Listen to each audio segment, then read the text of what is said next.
رات کے تقریباً 3 بج رہے ہیں، ہر طرف خاموشی چھائی ہوئی ہے۔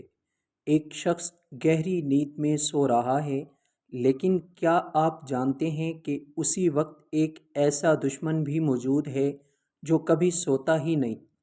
ایک ایسا دشمن جس نے قیامت تک انسان کو گمراہ کرنے کی قسم کھائی ہوئی ہے۔ کیا واقعی شیطان سوتے وقت انسان کے قریب آتا ہے؟ کیا وہ انسان کے ساتھ کچھ کرتا ہے؟ کیا یہ صرف ایک ڈراؤنی کہانی ہے یا اس بارے میں صحیح احادیث موجود ہیں؟ افسوس کی بات یہ ہے کہ اس موضوع پر سوشل میڈیا پر بے شمار ایسی باتیں گردش کرتی رہتی ہیں جن کی نہ قرآن میں کوئی اصل ہے اور نہ صحیح احادیث میں۔ کچھ لوگ کہتے ہیں کہ شیطان رات بھر انسان کا گلا دباتا ہے۔ کچھ کہتے ہیں کہ ہر برا خواب لازماً شیطان کی طرف سے ہی ہوتا ہے، جبکہ کچھ ایسی باتیں بیان کرتے ہیں جو دین سے ثابت ہی نہیں۔ آخر حقیقت کیا ہے؟ ناظرین، آج کی اس اسلامی ڈاکومنٹری میں ہم صرف قرآن مجید اور صحیح احادیث کی روشنی میں جانیں گے کہ سوتے وقت شیطان کے بارے میں اسلام کیا بتاتا ہے۔ نبی اکرم صلی اللہ علیہ وآلہ وسلم نے ہمیں کن خطرات سے آگاہ فرمایا اور وہ کون سے مسنون اعمال ہیں جو ایک مسلمان کو شیطان کے شر سے محفوظ رکھتے ہیں؟ السلام علیکم ورحمۃ اللہ وبرکاتہ۔ سب سے پہلے ہمیں یہ سمجھنا چاہیے کہ شیطان ہمارا کھلا دشمن ہے۔ اللہ تعالیٰ نے قرآن مجید میں واضح فرمایا کہ بے شک شیطان تمہارا دشمن ہے، لہٰذا تم بھی اسے دشمن ہی سمجھو۔ لیکن اس دشمنی کا مطلب یہ نہیں کہ شیطان ہر وہ کام کرتا ہے جو لوگوں میں مشہور ہوتا ہے۔ ہمیں صرف انہی باتوں پر یقین رکھنا چاہیے جو قرآن اور صحیح سنت سے ثابت ہے۔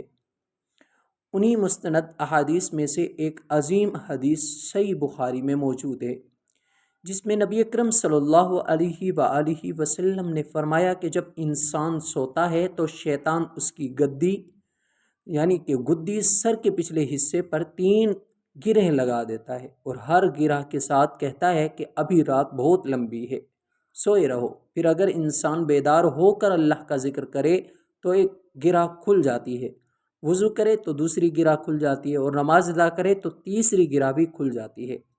اس کے بعد وہ انسان چست، خوش مزاج اور تازہ دم ہو جاتا ہے، ورنہ سستی اور کاہلی میں مبتلا رہتا ہے۔ ناظرین، غور کیجئے، رسول اللہ صلی اللہ علیہ وآلہ وسلم نے ہمیں کس قدر عظیم حقیقت بتائی۔ اس حدیث کا مقصد یہ نہیں کہ انسان ہر وقت خوف میں رہے، بلکہ یہ ہے کہ وہ اللہ کے ذکر، وضو اور نماز کے ذریعے شیطان کے اثرات سے بچنے کی کوشش کرے۔ یہی وجہ ہے کہ اسلام سونے سے پہلے بھی چند مسنون اعمال سکھاتا ہے، جیسے آیت الکرسی پڑھنا، سورہ اخلاص، سورہ فلق اور سورہ ناس پڑھنا اور اللہ تعالیٰ سے حفاظت کی دعا مانگنا۔ صحیح احادیث سے معلوم ہوتا ہے کہ جو شخص یہ اذکار پڑھ کر سو جاتا ہے، اللہ تبارک و تعالیٰ اس کی حفاظت کے لیے فرشتہ مقرر فرما دیتا ہے اور شیطان صبح تک اس کے قریب نہیں آ سکتا۔ لیکن افسوس کہ آج بہت سے مسلمان موبائل استعمال کرتے کرتے سو جاتے ہیں، جبکہ سونے سے پہلے کی مسنون دعائیں اور اذکار بھول جاتے ہیں۔ نتیجہ یہ نکلتا ہے کہ وہ روحانی طور پر کمزور ہو جاتے ہیں۔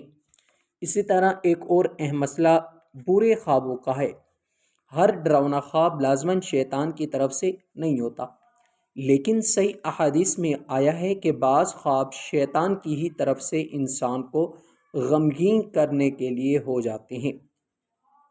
ایسے خواب دیکھنے کی صورت میں نبی اکرم صلی اللہ علیہ وآلہ وسلم نے ہدایت کی کہ انسان اپنے بائیں جانب ہلکا سا 3 مرتبہ پھونک مارے، اللہ تعالیٰ سے شیطان کی شر سے پناہ مانگے اور اس خواب کو لوگوں میں بیان نہ کرے۔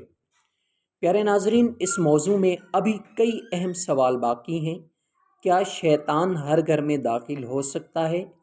سونے سے پہلے کون سے اعمال شیطان کو گھر سے دور رکھتے ہیں اور وہ عام غلطیاں کون سی ہیں جن کی وجہ سے انسان خود اپنے اوپر شیطان کے وسوسوں کا راستہ آسان کر دیتا ہے؟ پیارے ناظرین، اب سوال یہ ہے کہ کیا شیطان ہر وقت انسان پر غالب آ سکتا ہے؟ اس کا جواب قرآن و سنت ہمیں توازن کے ساتھ دیتے ہیں۔ اللہ تعالیٰ نے قرآن مجید میں فرمایا کہ شیطان کا مخلص بندوں پر کوئی غلبہ نہیں ہوتا، بلکہ اس کا اصل ہتھیار وسوسہ ہے۔ وہ انسان کو گناہ کی طرف مائل کرتا ہے، نیکی سے سستی دلاتا ہے اور اللہ کے ذکر سے غافل کرنے کی کوشش کرتا ہے، لیکن وہ کسی مومن کو اس کی مرضی کے بغیر گناہ پر مجبور نہیں کر سکتا۔ یہی وجہ کہ رسول اللہ صلی اللہ علیہ وآلہ وسلم نے ہمیں سونے سے پہلے چند ایسے اعمال سکھائے جو شیطان کے شر سے حفاظت کا ذریعہ بنتے ہیں۔ صحیح احادیث کے مطابق سونے سے پہلے آیت الکرسی پڑھنا، سورہ اخلاص، سورہ فلق اور سورہ ناس پڑھنا، وضو کر کے سونا اور اللہ تعالیٰ کا ذکر کرنا بہت بڑی حفاظت ہے۔ حضرت ابو ہریرہ رضی اللہ تعالیٰ عنہ سے مروی ہے، صحیح بخاری کی روایت میں آتا ہے کہ آیت الکرسی پڑھ کر سونے والے کے ساتھ اللہ تعالیٰ کی طرف سے ایک محافظ مقرر کر دیا جاتا ہے اور صبح تک شیطان اس کے قریب ہی نہیں آتا۔ یہ کتنی بڑی خوشخبری ہے کہ چند منٹ کے مسنون اعمال انسان کی پوری رات کی حفاظت کا سبب بن سکتے ہیں۔ اسی طرح ہمیں یہ بھی سمجھنا چاہیے کہ ہر ڈراؤنا خواب لازماً شیطان کی طرف سے نہیں ہوتا۔ نبی اکرم صلی اللہ علیہ وآلہ وسلم نے خوابوں کی مختلف اقسام بیان فرمائی۔ اگر کوئی شیطان کن خواب آئے تو سنت یہ ہے کہ اللہ تعالیٰ سے پناہ مانگی جائے، بائیں جانب ہلکا سا 3 مرتبہ پھونکا جائے اور اس خواب کو ہر ایک کے سامنے بیان نہ کیا جائے۔ اس کے برعکس اچھا خواب اللہ تعالیٰ کی نعمت ہے جس پر شکر ادا کرنا چاہیے۔ افسوس کہ آج بہت سے لوگ ہر خواب کی تعبیر تلاش کرتے رہتے ہیں، جبکہ اسلام نے ہمیں اپنی توجہ خوابوں سے زیادہ اپنے اعمال پر رکھنے کی تعلیم دی ہے۔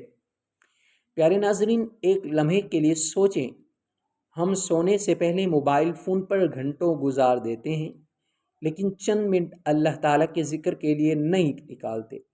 اگر ہم ہر رات مسنون اذکار پڑھ کر سوئیں، وضو کا اہتمام کریں اور اپنے دن کا اختتام اللہ کی یاد سے کریں تو نہ صرف روحانی سکون حاصل ہوگا بلکہ سنت نبوی صلی اللہ علیہ وآلہ وسلم پر عمل کا اجر بھی ملے گا۔ یہی ایک مومن کی حقیقی حفاظت ہے۔ اللہ تعالیٰ ہمیں شیطان کے ہر وسوسے سے محفوظ رکھے، ہمیں قرآن و سنت پر عمل کرنے کی توفیق عطا فرمائے، ہماری راتوں کو اپنے ذکر سے آباد کرے اور ہمیں ایمان پر زندہ رکھے اور ایمان پر ہی خاتمہ نصیب فرمائے، آمین۔ اگر آپ کو یہ ویڈیو مفید لگی ہو تو اسے ضرور شیئر کیجیے گا تاکہ دوسرے مسلمان بھی صحیح اور مستند اسلامی معلومات سے فائدہ اٹھا سکیں۔ کمنٹ میں اعوذ باللہ من الشیطان الرجیم ضرور لکھیں اور مزید مستند اسلامی ڈاکومنٹریز کے لیے ماجد وائس 2 چینل کو سبسکرائب کریں۔ السلام علیکم ورحمۃ اللہ وبرکاتہ۔